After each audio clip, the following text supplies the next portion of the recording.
मुश्त ज़नी क्या है, इसके असबाब और नुकसानात आज की इस वीडियो में हम आपको बताएंगे। बीवी और कनीज़ ज़े शरई के अलावा क़ज़ा शहूद की मुख्तलिफ़ सूरतें हैं, मसलन ज़ना, लवातत, जानवरों से बदफ़ेली और मुश्त ज़नी वगैरह। सब की सब हराम व नाजायज़ हैं। इन नाजायज़ व हराम अमवार में से आज हमने जिस मौजू पर बात करनी है वो मुश्त ज़नी है। आज इस पर फितना दौर में मोबाइल, इंटरनेट और टीवी वगैरह पर बेहयाई के मनाजिर देख देख कर नौजवान की एक तादाद जो मुश्त ज़नी का शिकार हो जाती है और इस बात से बेखबर कि इसके दीनी और दुनियावी क्या नुकसानात हैं। वो बदमस्त होकर इस बीमारी में मुब्तला रहते हैं और जब इनको इस बात का एहसास होता है तो पानी सर से गुजर चुका होता है और ये अपनी ज़िंदगी को बर्बाद कर चुके होते हैं। आज हम इस हबीस फेल की कबाहत से जितना हो सकता है पर्दा उठाने की कोशिश करेंगे। सबसे पहले हम मुश्त ज़नी के हवाले से अपने नबी का फरमान सुनते हैं, फिर इसकी वईदें और नुकसानात जानेंगे। नबी करीम ने इरशाद फरमाया, अपने हाथ से निकाह करने वाला मलऊन है। ये काम नापाक, हराम और नाजायज़ है। अपने हाथ से गुस्ल वाजिब करने के बारे में कई वईदें बयान की गई हैं। मसलन रहमत आलम से मरवा है कि 7 लोग ऐसे हैं जिन पर अल्लाह ताला ने लानत फरमाई है और बरोज़े क़यामत इनकी जानिब निगाह रहमत ना फरमाएगा और इनसे फरमाएगा कि जहन्नुम में दाखिल होने वालों के साथ दाखिल हो जाओ, बशर्तीक ये तौबा ना करें। नंबर 1 बदफेली करने वाला, नंबर 2 बदफेली करवाने वाला, नंबर 3 जानवरों से बुरा काम करने वाला, नंबर 4 माँ और बेटी से निकाह करने वाला, नंबर 5 अपने हाथ से गुस्ल फरमाने वाला। हज़रत अता रहमतुल्लाह अलैह से मरवा है, मैंने सुना है कि बरोज़े क़यामत एक कौम को इस हाल में लाया जाएगा जिनके हाथ हामला होंगे। मेरे हाल में ये वो होगा जो अपने हाथों से गुस्ल वाजिब किया करते थे, यानी मुश्त ज़नी किया करते थे। हज़रत सईद बिन जमीरा रज़ी अल्लाह ताला अन्हा से मरवा है कि अल्लाह ताला ने एक ऐसी कौम को अज़ाब में मुब्तला फरमाया जो अपनी शर्मगाहों का गलत इस्तेमाल करते थे।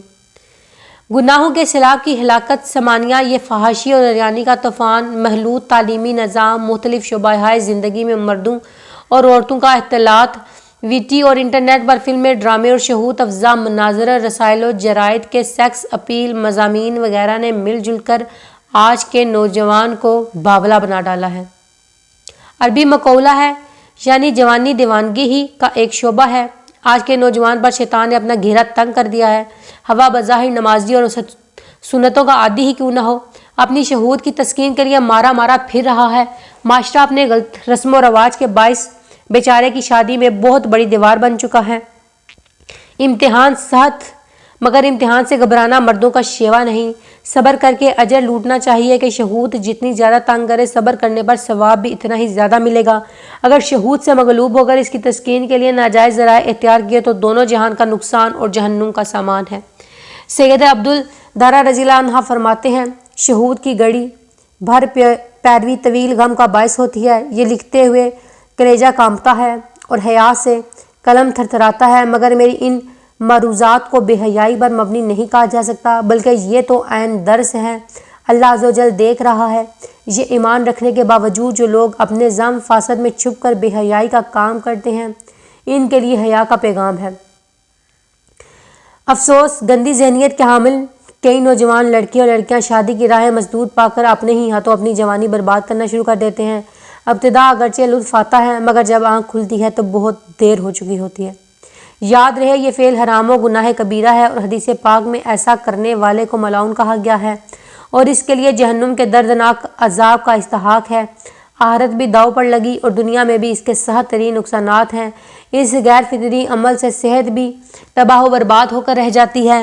एक बार ये फ़ेल करने के लिए मुश्त ज़नी को जी चाहता है, अगर माज़ अल्लाह अज़्ज़ व जल चंद बार कर लिया तो वम आ जाता है और वज़ू की नरम और नाजुक रगें रगड़ खा कर दब कर सुस्त हो जाती हैं और पट्ठे बेहद हसास हो जाते हैं और बिला हर नौबत यहाँ तक पहुँचती है कि ज़रा बद निगाही हुई बल्कि जहन में तसव्वुर कायम हुआ और मनी हारज बल्कि कपड़े से रगड़ कर खा कर ही मनी ज़ाया।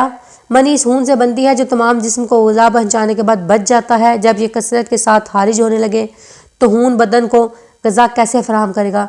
नतीजा निज़ामे जिस्म सारे का सारा दरहम बरहम हो जाएगा।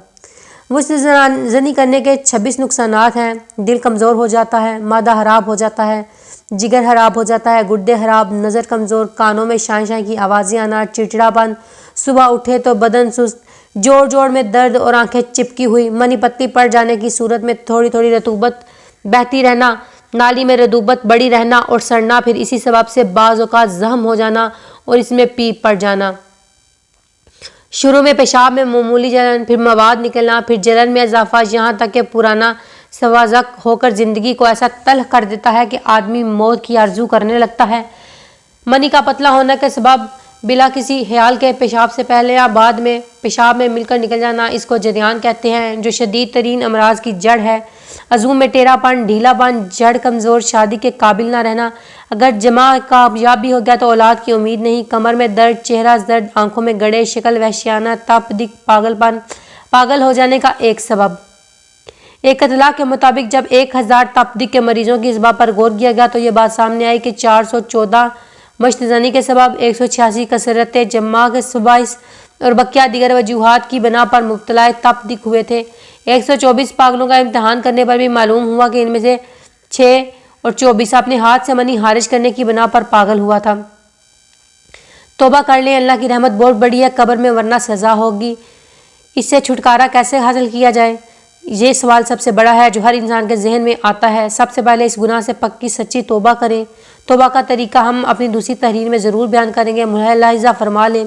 مزید اس کے کہ اسباب پر غور کریں کہ یہ گناہ مجھ سے کیوں سرزد ہو رہا ہے، بری صحبت کی وجہ سے، فلموں یا ڈراموں کی وجہ سے، انٹرنیٹ کے غلط استعمال کی وجہ سے یا بدگمانی کی وجہ سے۔ جو بھی سبب ہو اس کو فوراً دور کریں اور اچھی صحت اختیار کریں، اپنے آپ کو نیک کاموں میں مشغول کریں۔ جب بھی گناہ کرنے کا دوبارہ ذہن بنے تو وضو کر لیں اور ہر وقت لا حول ولا شریف کی کثرت کرتے رہیں، انشاءاللہ اس عادت سے چھٹکارا حاصل ہو جائے گا۔ یاد رکھیں، نفس و شیطان بھرپور کوشش کرے گا آپ اس عادت سے چھٹکارا نہ حاصل کر پاؤ، مگر اپنے آپ کو اس ارادے پر پختگی کے ساتھ کام رکھنا اور ہر نماز کے بعد اور علاوہ نماز بھی اس عادت سے چھٹکارے کے لیے دعا کرتے رہنا، کیونکہ حدیث پاک میں آتا ہے دعا مومن کا ہتھیار ہے۔ مزید ایک اور بات، کھانا کھائیں، کم کھائیں، پیٹ بھر کر کھانے سے بھی شہوت کو فروغ ملتا ہے۔ سب سے بہتر یہ کہ روزہ رکھنے کی عادت ڈالیں کہ روزہ شہوت کا توڑ ہے۔ اللہ پاک ہمیں اس فعل سے بد سے بچنے کی توفیق عطا فرمائے اور نیکی کے کام کرنے کی